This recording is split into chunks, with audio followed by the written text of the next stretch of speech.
¿Qué tal amigos de Legis.p? Les saluda Francisco Chuquicayata. Bienvenidos a esta secuencia de entrevistas en el portal jurídico más visitado de todo el Perú. El día de hoy contamos con un invitado que es especialista en Derecho Disciplinario Policial y Militar. Se trata del doctor Juan José Santibáñez Antúnez. Él es abogado socio del estudio jurídico Guzmán Napurí y Santibáñez Abogado, con quien vamos a tratar un tema bastante controvertido que ha desatado una discusión bastante interesante dentro de la comunidad jurídica. El tema que hoy nos convoca es la renovación de cuadros en la Policía Nacional del Perú. ¿Qué tal, doctor? Bienvenido a Legis.p. Muchísimas gracias por la invitación y realmente un honor compartir esta mesa el día de hoy con ustedes. Bien, doctor, la primera pregunta que le quiero formular es ¿qué es la renovación por cuadros en la Policía Nacional del Perú? Es la pregunta que seguramente muchas personas ajenas al derecho también se están haciendo en estos momentos. Sí, a ver, la renovación de cuadros es una situación a través de la cual un oficial en situación de actividad puede pasar a la situación de retiro, es decir, es cesado de sus funciones, y la norma establece que debería hacerse a través de causales debidamente motivadas. La causal de renovación de cuadros aparece por primera vez en los años 80 a través de un decreto ley que es el 745, dado justamente para qué o cuál era la finalidad de la renovación. La finalidad principal era pasar al retiro aquellos oficiales que no tendrían mayor expectativa dentro de la institución policial, ya sea porque estaban muchos años en el cargo, porque estaban pronto a pasar a la situación de retiro por límite de edad, porque de repente reunían determinadas falencias o digamos cuestiones disciplinarias que ya iban a generar que no tuvieran mayor perspectiva. Entonces, a razón de esto, con la finalidad de que estos oficiales se vayan con todos sus derechos, incluso con el grado inmediato superior, si es que estaban inscritos en cuadros, el gobierno dicta esta normatividad, la renovación de cuadros en la Policía Nacional. Lamentablemente, con el transcurrir de los años, esta causal se convirtió en una causal absolutamente discrecional que hoy por hoy es utilizada por el comando policial, y lo puedo decir, para cesar en su actividad o para pasar al retiro aquellos oficiales que muchas veces no les resultan propios o no les resultan, digamos, atractivos mantenerlos dentro de la institución por determinadas circunstancias, no necesariamente disciplinaria, de repente ideológica o cualquier tipo de cuestión. ¿Es una decisión caprichuda? Sí, yo diría que sí, porque a pesar de que el artículo 83 y 84 del decreto legislativo 1149, que es el que se aplica hoy, establece ciertos requisitos para la aplicación de la causal de renovación de cuadros, lo cierto es que esta causal está dividida en dos etapas, tiene el procedimiento. Primero el proceso de selección y luego el proceso de aplicación. En el proceso de selección lo que hacen es nombrarse una junta conformada por generales que tienen como misión seleccionar aquellos oficiales que reúnen los requisitos o las condiciones para ser evaluados en un proceso de renovación. Y posteriormente deben pasar a una junta, que es la junta selectora o decisora, que es la que resuelve y decide quiénes de estos pueden pasar a la situación de retiro. Esta propuesta es elevada al ministro del Interior y el ministro del Interior la refrenda, dando con esto la supuesta legalidad al proceso de renovación de cuadros. Lo que sucede es que uno de los errores comunes que se ha adoptado dentro de estos procesos de renovación es que se han aplicado, por ejemplo, causales no previstas en la norma. Existía un reglamento que era el Decreto Supremo 016 que establecía causales objetivas: no haber sido condecorado, no tener curso de perfeccionamiento, encontrarse en el tercio inferior del cuadro de méritos, no tener la posibilidad de acceder al grado inmediato superior por no tener justamente los posgrados, los cursos de posgrado. Pero esas causales hoy por hoy ya no se aplican, no están, desaparecieron porque se dictó este decreto legislativo, y este decreto sostiene que para ser evaluado en el proceso de renovación de cuadros, el oficial tiene que tener cuanto menos 20 años de servicio y 4 años en el grado. Lo que sucede es que el comando institucional acoge esta disposición como si fuera una causal de pase al retiro, y de esta manera pretende justificar el cese de los oficiales alegando: tú tienes más de 20 años y por tanto te vas.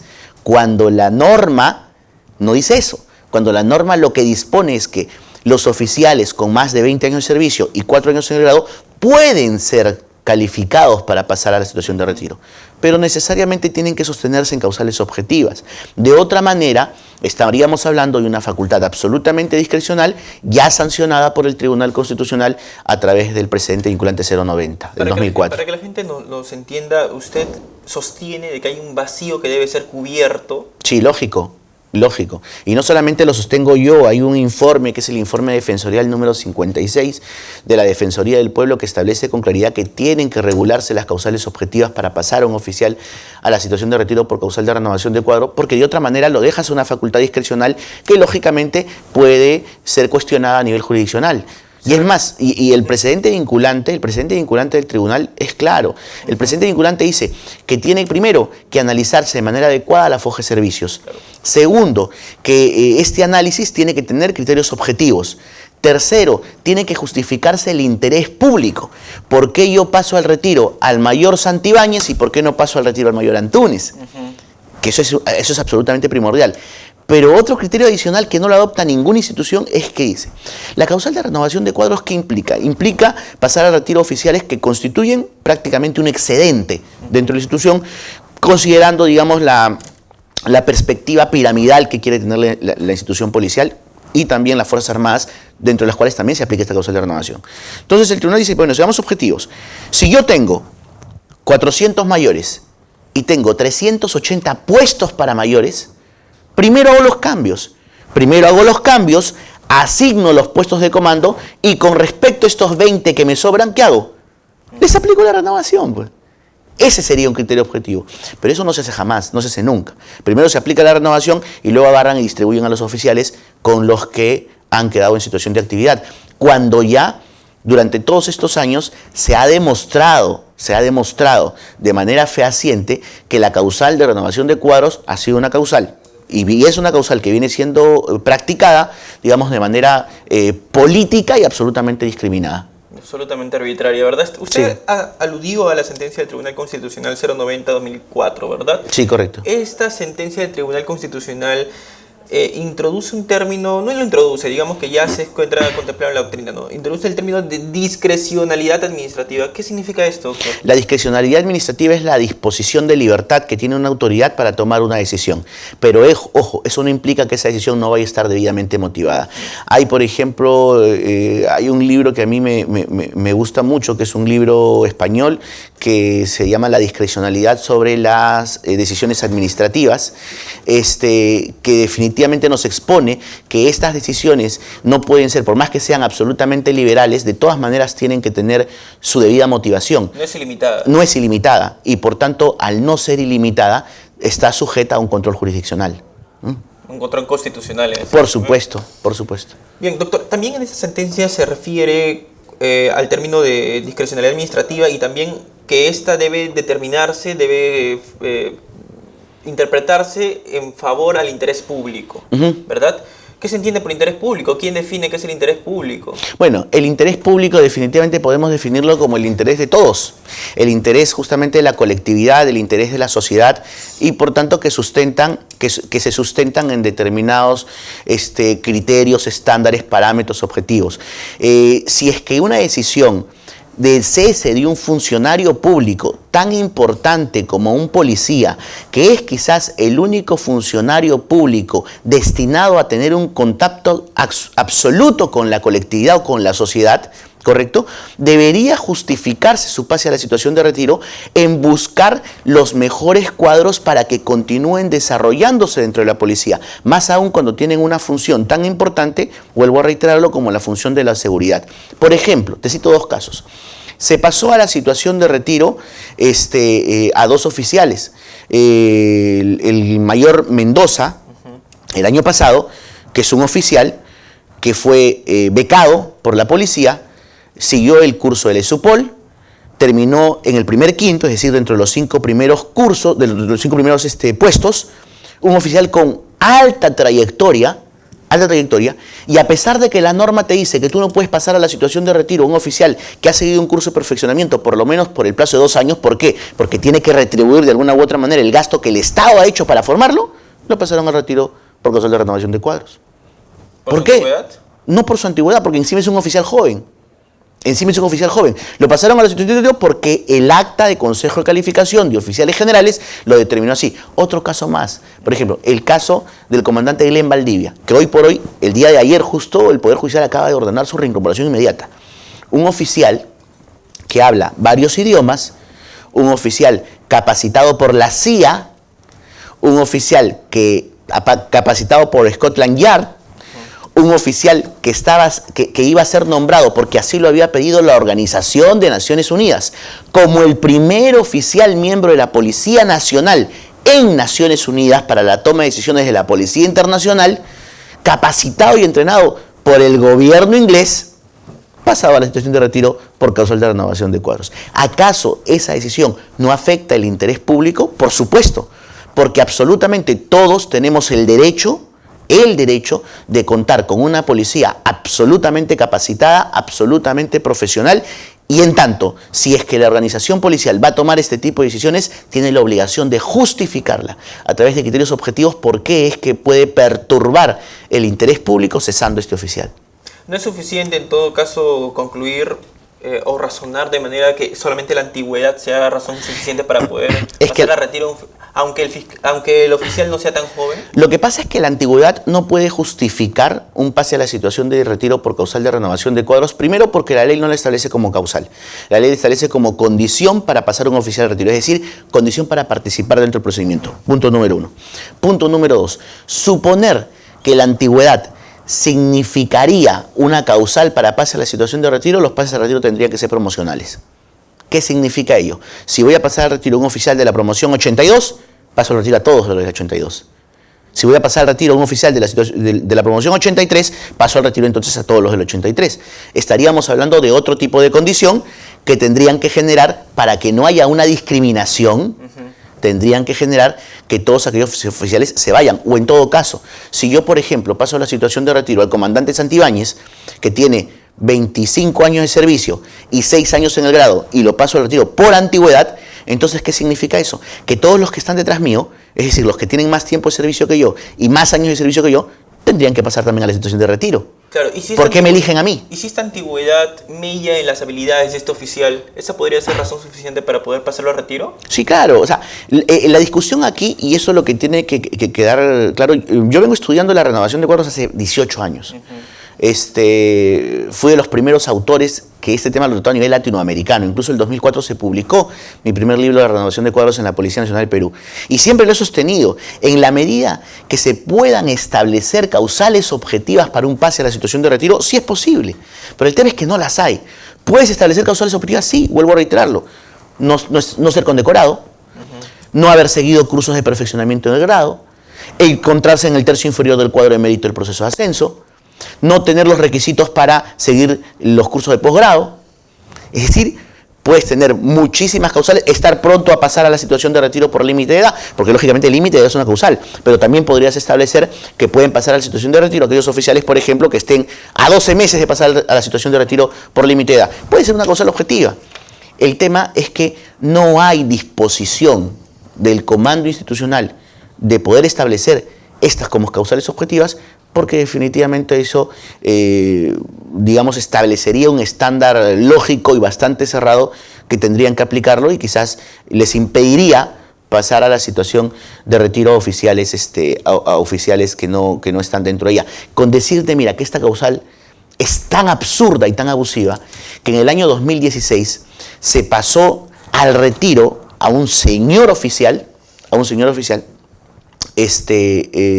al mayor Roy, que al momento de ser pasado a la situación de retiro tenía apenas 19 años de servicio, cuando la ley te exige que tengan cuanto menos 20 años de servicio o 4 años en el grado. Entonces no tiene ningún sentido. Bien, doctor, ¿es necesario agotar la vía administrativa o es que se puede recurrir a otro tipo de mecanismos? No, el Tribunal Constitucional ha establecido en una sentencia que es la 10734 que si es que se va a demandar por pase a la situación de retiro por causal de renovación de cuadros, no es necesario el agotamiento de la vía administrativa. ¿Por qué? Porque la renovación de cuadros se aplica a través de una resolución ministerial que tiene sus efectos de manera inmediata. ¿Qué le dicta usted la experiencia? ¿Usted se aventura también en recurrir recurrir a la vía administrativa? A ver, hay que hacer una diferenciación en este tema. Si nosotros estamos dentro del plazo, inmediatamente lo recomendable es interponer el amparo. ¿Por qué? Porque ya se tiene, como vuelvo a reiterar, ya se tiene justamente esta disposición del Tribunal Constitucional. Pero quiero recalcar un punto. El recurrir al amparo, si bien es cierto, es un proceso bastante rápido en contraposición con una demanda contencioso administrativa, porque estamos hablando que el amparo se puede resolver en un plazo de 1 año y medio, 2 años, mientras que un contencioso sabemos perfectamente que nos vamos a los 5 o 7 años, ¿no? El amparo lo que va a lograr es restituir al oficial en la misma situación jurídica en la que se encontraba. El proceso de amparo es un proceso restitutivo, no declarativo. Y lo digo ¿por qué? Porque existe el caso de muchos oficiales o muchos que vienen y me comentan, me dicen, doctor, mi abogado ha planteado mi reincorporación y adicionalmente que se me declare apto para el proceso de ascenso. A ver, pero espérate un momento. El tema es que lo que se puede solicitar efectivamente es la restitución con el reconocimiento de todos los derechos, beneficios, prerrogativas, antigüedad inherentes al grado y que se considere el tiempo pasado en situación de retiro como tiempo laborable para efectos pensionarios y para efectos de promoción al grado inmediato superior. Pero eso no puede generar una declaración de aptitud, porque una declaración de aptitud ya es un reconocimiento de un derecho a posteriori, a futuro, que no lo hace el amparo.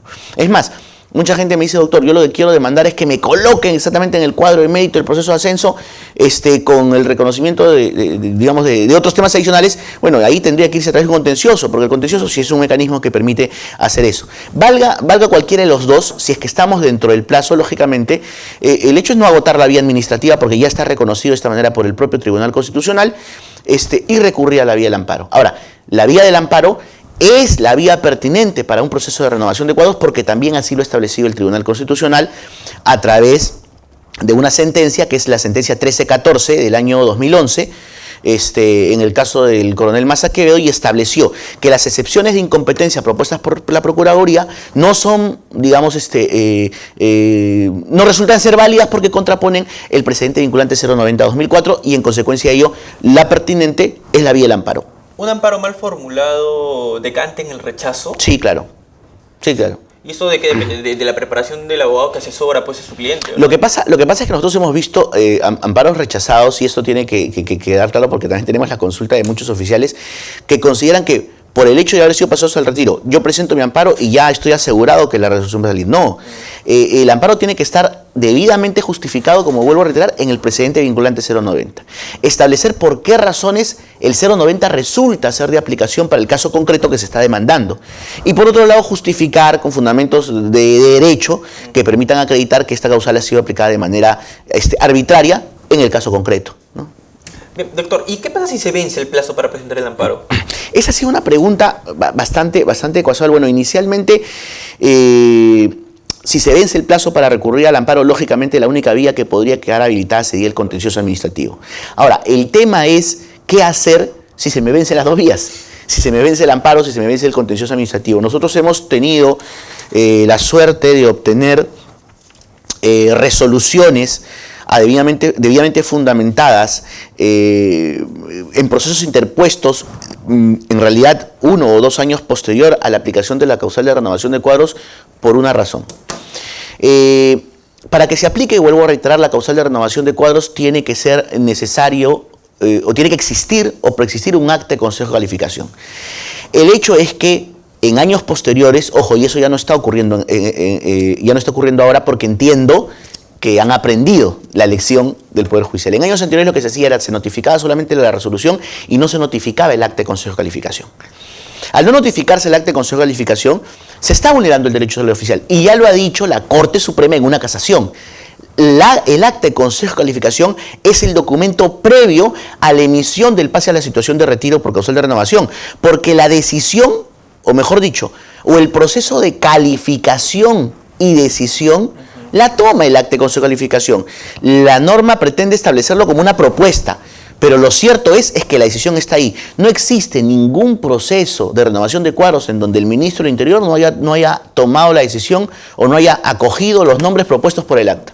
Y por tanto el acta resulta ser un acto decisorio. Entonces hemos entrado a discutir justamente la validez del acta de Consejo de Calificación a partir de su notificación o a partir del requerimiento de notificación a la administración, y de esa manera hemos podido habilitar plazos para la interposición, y hemos obtenido una sentencia fundada y es más, y ratificada por la Corte Suprema de la República, que fue el caso, por ejemplo, del coronel Gabule Huarcaya, ¿no?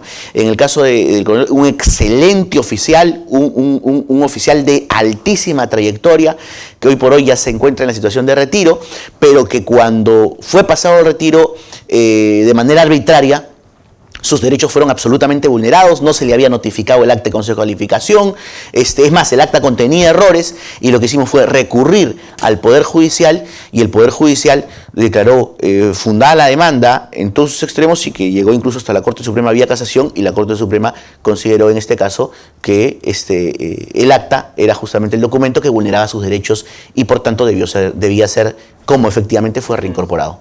Vamos a hacer un paréntesis para preguntarle qué es el Consejo de Calificación, que es seguramente la pregunta que se están haciendo muchos de nuestros seguidores. Correcto. ¿Se ha referido usted hace un momento al Consejo de Calificación? ¿Qué funciones tiene el Consejo de Calificación? ¿Cómo se constituye? Correcto. El artículo, el decreto legislativo 1149 establece que para la aplicación de la causal de renovación de cuadros hay dos etapas. La etapa de selección y la etapa de decisión. Ambas etapas,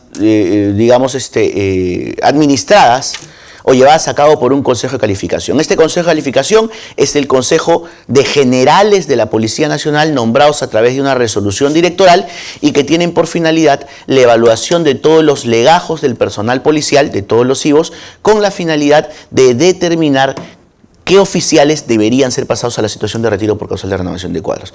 Esta propuesta, mal llamada propuesta porque en realidad es una decisión, es elevada al ministro, y el ministro lo formaliza a través de una resolución ministerial. Es ahí donde radica su principal crítica, ¿no? ¿Verdad que las decisiones de este Consejo son un tanto arbitrarias? Para empezar, son un tanto arbitrarias. ¿Por qué? Hemos tenido casos y hemos acreditado, como por ejemplo en el proceso de renovación de cuadros que se llevó a cabo el año 2011, en donde hubo un Consejo de Calificación nombrado por 6 generales que tuvieron a su cargo la evaluación de más de 2.400 legajos, y que sacado, digamos, una evaluación proporcional entre el análisis entre la fecha de nombramiento, la fecha en que concluyó y los legajos evaluados, prácticamente significó que cada legajo lo evaluaron en 3 segundos. Entonces un legajo de un oficial tiene aproximadamente 200 páginas. Entonces hay criterios de razonabilidad que se rompen con esta Junta de Calificación. Y sí somos sumamente críticos con esta Junta de Calificación. ¿Por qué? Porque este acto, digamos, de nombramiento de esta Junta es dictada entre gallos y medianoche. Muchos de los oficiales ni siquiera están enterados quién formó parte de la Junta de Calificación de oficiales para el pasar a la situación de retiro por renovación. Y es importante que esta pueda ser publicada. ¿Por qué pueda ser publicada? Porque a nivel administrativo existe la inhibitoria. Entonces, si yo soy un oficial que estoy en trayectoria, que estoy en jerarquía, soy un comandante, y de repente nombran dentro de la Junta de Calificación a un general con el cual he tenido alguna controversia, de repente tengo un proceso judicial, de repente es mi deudor, mi acreedor, tengo una amistad manifiesta o una enemistad reconocida, tengo el derecho de pedir que se inhiba en la calificación que hace de mi expediente. Porque lógicamente esto va a generar que este oficial genere mi pase a la situación de retiro por renovación. Y eso es ilógico. Entonces, lo que nosotros somos es muy críticos de todo el proceso, porque el proceso tiene que ser transparente desde el momento que se habilite el nombramiento de este Consejo de Calificación. ¿Cómo se debe cómo se debe desarrollar el proceso de renovación de cuadros, doctor? Justo veníamos conversando tras las pautas. En el año, cuando el general Octavio Salazar entró de ministro del Interior, fue nombrado ministro del Interior, tuve la suerte de trabajar con él, me nombró su asesor privado. Y dentro de este tema era una gran preocupación desarrollar un pase a la situación de retiro realmente bueno, o digamos que reúna todas las características o todos los requisitos no solamente previstos por el presente, sino por las experiencias anteriores. Y se hizo un acta de Consejo de Calificación, que valga la casualidad, es la misma acta que hoy usan. Ese acta, ese formato lo hicimos en el despacho que te habla. Pero, ¿cuál es la diferencia? Que el acta que nosotros hicimos tenía 3 párrafos más. no los párrafos actuales que le han colocado. ¿Que contemplaban criterios objetivos? Que contemplaba, primero, lo resuelto por el precedente del Tribunal Constitucional. Lo segundo, lo establecido en la doctrina para la aplicación de la discrecionalidad y del pase a la situación de retiro por renovación. Y tercero, la fundamentación adecuada de un criterio objetivo. 3 párrafos que fueron sacados de todo contexto y que lógicamente generan que ahora esas actas no tengan ningún soporte jurídico, porque lo único que contienen hoy son fórmulas legales que hacen referencia a la antigüedad. Y como vuelvo a reiterar, la antigüedad no es una causal de pase a la situación de retiro, sino es una condición para ser considerado dentro del procedimiento. Doctor, ¿qué derechos personales recibe un oficial que pasa a retiro? Correcto, a ver, un oficial que pasa a la situación de retiro por causal de renovación de cuadros, y eso está previsto desde el Decreto Ley 745 y adicionalmente en el Decreto Ley 19846, que es el Decreto Ley que hoy continúa vigente para muchos oficiales con respecto al tema del tema pensionario, el artículo 10, si el oficial se encuentra inscrito en cuadros, es decir, se encuentra postulando al proceso de ascenso y ha sido declarado apto, pero no ha ascendido, tiene el derecho a pasar a la situación de retiro con el sueldo del grado inmediato superior. Ojo, sueldo, no bonos. Con el sueldo del grado inmediato superior. Es decir, si yo soy un mayor que estoy postulando al grado de comandante y soy pasado a la situación de retiro, tengo el derecho de gozar justamente del sueldo del grado inmediato superior. Me voy con todos los derechos de salud, los derechos de educación. Hay algo que quiero aclarar. Y esto es importante. Siempre he escuchado decir el ex mayor, el ex comandante. Un momentito. La jerarquía, y esto es importante decirlo porque en Legis también se publicó el caso de un joven oficial que había faltado el respeto a un mayor en situación de retiro. La jerarquía es un derecho constitucional, o sea, reconocido constitucionalmente, que no se pierde hasta el día de la muerte. Es decir, ese señor sigue siendo un oficial, pero en situación de retiro. Porque las situaciones, de acuerdo a la ley, son 3. Actividad, disponibilidad y retiro. Ese señor sigue siendo un señor oficial y sigue teniendo la categoría de un señor oficial, porque esa categoría, como vuelvo a reiterar, no se pierde hasta el día de la muerte, es inherente a su calidad de oficial, a su formación, a su calidad de persona humana y es más, y forma parte de su personalidad. Tanto así que la ley de régimen disciplinario, la 30.714, establece que aquel oficial en situación de retiro que se siente afectado por un oficial en situación de actividad puede recurrir a su superior jerárquico para solicitar una sanción. Entonces, eso tiene que ver, la jerarquía es algo que no se pierde. Y bueno, y los derechos inherentes pues a toda persona que es cesada, ¿no? Pero esto va mucho más allá del tema. Le hago la pregunta porque he tomado conocimiento de que muchas veces estos derechos personales no logran cumplirse en todas las dimensiones en lo que deberían cumplirse, ¿no? No, lo que sucede es lo siguiente. El problema se presenta cuando se pasa a la situación de retiro a oficiales, por ejemplo, que no reúnen determinados años de antigüedad, y al momento que son pasados a la situación de retiro, los que se les paga son las ambas partes. Es decir, si yo, por más que me encuentre en situación de aptitud, soy pasado a la situación de retiro, o mejor dicho, no me encuentro en la aptitud para el grado inmediato superior, sigo siendo un mayor, pero no tengo la antigüedad, finalmente no me pagarán, digamos, de manera completa, sino las ambas partes, dependiendo de cuántos años he tenido o he ostentado el grado. Y eso sí, finalmente termina siendo una vulneración del derecho. Es más, y esto quiero recalcarlo, porque escucho decir a veces, ¿por qué reclaman si se van con lo del sueldo del grado inmediato superior o con esas prerrogativas? Sepan ustedes que para un efectivo policial y militar el honor, la jerarquía, la categoría va mucho más allá de un tema económico. Incomprendido. Exacto, esto estamos hablando de un proyecto de vida. Tenemos oficiales que tienen una trayectoria intachable, que se han cuidado pues en la carrera de tal manera de no tener ninguna sanción, ninguna infracción, ni siquiera tienen pases, ni siquiera tienen rigores, y que finalmente se les trunque el proyecto de vida, se les trunque la carrera por una decisión personal. Vuelvo a repetir, va mucho más allá del tema de seguir vistiendo el uniforme. Es una cuestión de honorabilidad, es una cuestión de proyecto de vida, es una cuestión incluso de, por llamarlo así, de prestigio. ¿Por qué? Porque recordarán ustedes y verán en las noticias que cuando se presenta un pase al retiro por causal de renovación de cuadros, siempre los diarios, ¿no? Cesaron a 700 policías. Los ministros dicen que dentro de este grupo hay muchos corruptos, y al final se termina metiendo en un saco, ¿no? A perro, pericote y gato. Sí hay oficiales que debían ser pasados a retiro por renovación, es cierto, pero hay otros que no. Entonces, mientras el proceso no sea transparente, no sea adecuadamente regulado, no se consideren los preceptos previstos por el Tribunal Constitucional, por la doctrina del derecho administrativo, en este caso policial, son cuestiones que van a significar que los oficiales sigan recurriendo al Poder Judicial para el reclamo de sus derechos.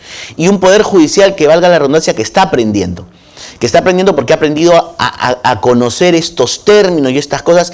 Incluso el Tribunal Constitucional se ha equivocado en una resolución. Y ahí va mi siguiente pregunta. Sí. Hace poco usted publicó un artículo en legis.p, nuestros seguidores pueden revisar la web para poder chequear este artículo del doctor, en el que usted menciona en la parte final de que efectivamente el Tribunal Constitucional confunde dos términos. Sí. Confunde lo que es cargo con grado, ¿no? Correcto. Lo que pasa es que el Tribunal Constitucional, cuando resuelve esta resolución, dice que a través del amparo constitucional no se pueden reconocer los derechos del cargo. Y a razón de ello niega el reconocimiento de la antigüedad de un oficial.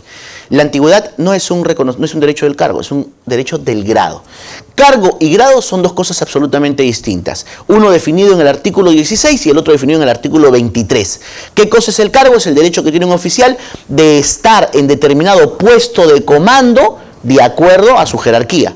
Y los derechos del grado justamente son estos: es tener el puesto de comando, que se le asignen las cuestiones logísticas que le corresponden a cada uno y que tenga el derecho principalmente de subordinación de los oficiales o personal subalterno que se encuentra por debajo de este cargo. Los derechos del grado son jerarquía, categoría, antigüedad, remuneración, y están previstos en la propia norma.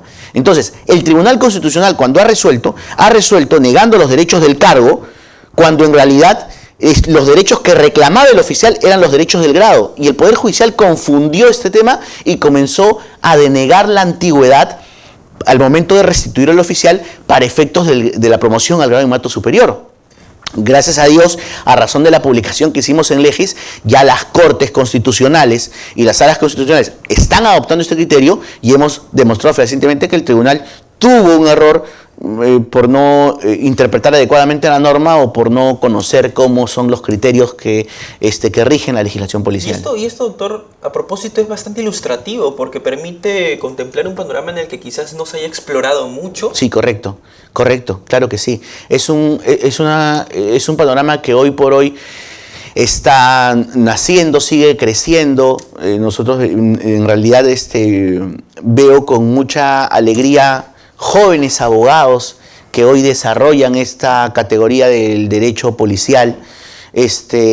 Particularmente les comentaré, no soy un abogado que se restringe ese conocimiento, trato siempre de compartirlo, incluso tengo videos en Facebook, las publicaciones en Legis, y que merecen mi absoluto reconocimiento, porque esta doctrina debe seguir creciendo. Jóvenes abogados que en realidad son muy talentosos y que también están publicando y están estudiando y haciendo análisis justamente de todo esta coyuntura y esta problemática jurídica, ¿no? Bien, doctor, ha sido muy amable por su tiempo. Agradecemos a ustedes. Todos los seguidores que seguramente van a atender a leer su artículo, que está siendo citado en distintas cortes, de hecho, ¿no? Muchísimas gracias a todos ustedes, y para mí es un honor, en realidad, compartir esta mesa con legis.p, efectivamente el portal jurídico más importante de nuestro país. Bien, amigos de legis.p, el portal jurídico, ya lo dijo el doctor, más visitado de todo el país. Se despide de ustedes Francisco Chuquicayata. Hemos estado con el doctor Juan José Santibáñez Antúnez.